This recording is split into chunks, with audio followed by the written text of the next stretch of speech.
What about the required length of the beard? Because there are many people with different lengths, and it's rather confusing when you look outside and you think, oh, what should I be doing?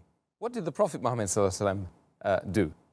As far as the length of the beard is concerned, the scholars are divided. They have different opinions. And as for what is the length of the beard, there are two opinions. One group of scholars say that because the hadith of Sahih Bukhari, volume number 7, book of dress, hadith number 5892 says, the Prophet said, do the opposite of what the pagans do. Keep the beard and trim your mustaches. So because the commandment is keep the beard, that means they say that it should be kept. That's it. And the second hadith of Sahih Bukhari, volume number 7, book of dress, hadith number 5893 says that cut your mustaches short and grow the beard. So the first group of scholars say grow the beard means keep on growing. You should not touch it. Keep the beard means let it be. Therefore, you should not at all, neither trim the beard, nothing at all. You should let it grow as much as possible. This is their view. But if you read, there is not a single Sahih hadith which speaks about the length of the beard of the Prophet. Not a single Sahih hadith. There is not a single Sahih hadith. But according to Sheikh Utaymi, he says that we understand when the hadith says that keep the beard or grow the beard, it means you should leave it, you should not touch it, and let the length be as much as possible. And if someone shaves it, it is haram, and someone trims it to the size of a fist, that is the other view, then it is makruh. So this one group of scholars said let it grow as much as possible. The other group of scholars, what they say, that the length of the beard should be one fist. As I mentioned earlier, there is no Sahih hadith which speaks about the length of the beard of the Prophet. There's a hadith which is a Zaif hadith or a Mawdu hadith. We say that the beard of the Prophet, it touched the chest, but that's a Zaif or a Mawdu hadith according to Shaykh Nasruddin al-Albani. There's a hadith mentioned in Sahih Muslim, volume number 4, hadith number 5789, where Jabir bin Samura, he says, may Allah be pleased with him, that the Prophet had a thick beard. So there are many Sahih hadith which say the Prophet had a thick beard, but doesn't mention the length of the beard. But this group of scholars, they say that since the length of the beard is not mentioned, what we have to do is we have to look at how the Sahabas kept the beard.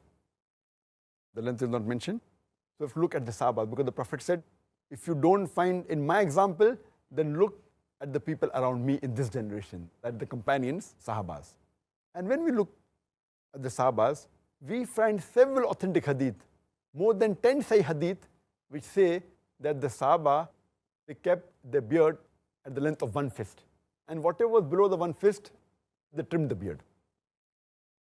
Including Ibn Umar, may Allah be pleased with him, Ibn Abbas, may Allah be pleased with him, Abu Huraira, may Allah be pleased with him. All these Sahabas which are very close to the Prophet, they trimmed their beard.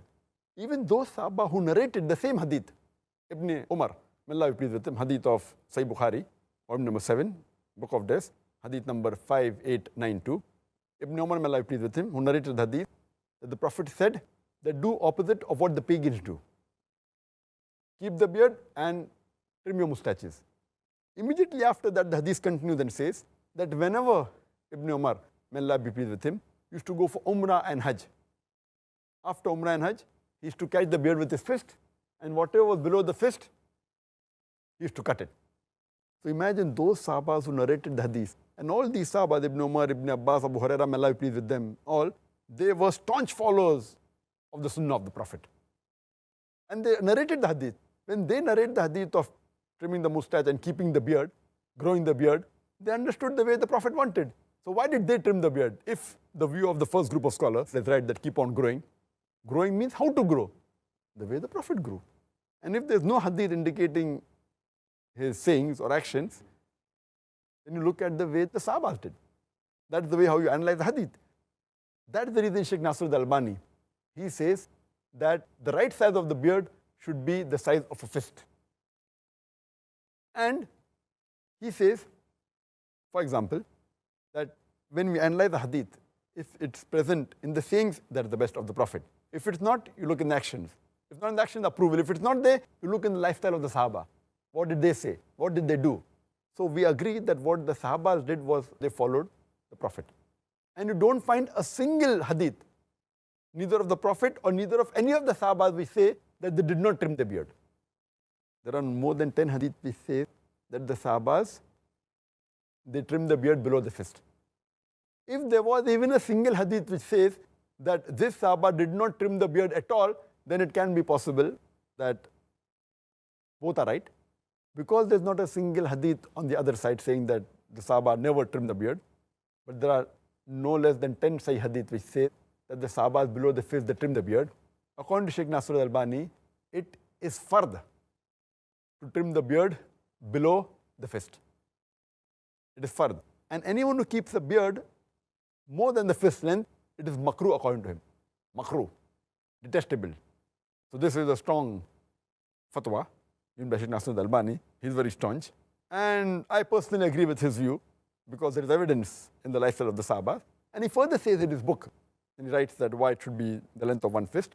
He said, besides the Sahabas, many examples we find who kept one fist and cut below one fist the beard.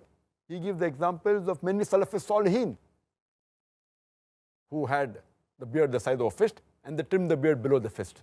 Like, for example, An-Nakhil. We have examples of Imam Malik, Imam Ahmad ibn Hanbal. All these great Salafis Salihin, they trimmed the beard below the fist. They quit it like that and they trimmed it below the fist. So this is the view of the second group of scholars. And I agree more with the group of scholars, including Sheikh Nasr al-Albani, that the right size is the size of the fist and the rest, Allahu Alam.